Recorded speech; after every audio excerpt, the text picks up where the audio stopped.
السلام علیکم ناظرین، پال نیوز پر ایک نئی ویڈیو کے ساتھ میں سعید مغل آپ کی خدمت میں حاضر ہوں۔ آج میرے ساتھ موجود ہیں اشتیاق پال صاحب۔ جیسا کہ آپ سب لوگ جانتے ہیں کہ آج 5 فروری تھا اور 5 فروری کو پورے پاکستان کے جو لوگ ہیں وہ کشمیریوں کے ساتھ یوم یکجہتی کشمیر مناتے ہیں۔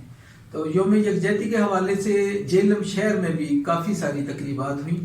اس حوالے سے ہم پوچھیں گے جناب اشتیاق پال صاحب سے، کیونکہ وہ فیلڈ میں تھے اور انہوں نے مختلف جو فنکشن تقریبات ہوئی ہیں ان میں حصہ لیا۔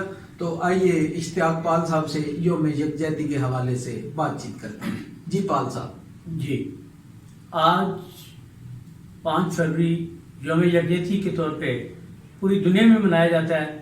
پاکستان بھر کی طرح ضلع جہلم میں بھی سرکاری سطح پر ایک احتجاجی ریلی کا اہتمام کیا گیا، جس کی قیادت deputy commissioner Jhelum captain retired Samiullah Farooq نے کی۔ ایک all Jammu Kashmir Muslim conference کے صدر سید خلیل حسین کاظمی کی زیر قیادت ایک ریلی شمالی محلہ سے شروع ہو کر شاندار چوک پر پہنچی، جہاں پر مقررین نے اپنے جذبات کا اظہار کیا کہ انڈیا کی بربادی تک جنگ رہے گی۔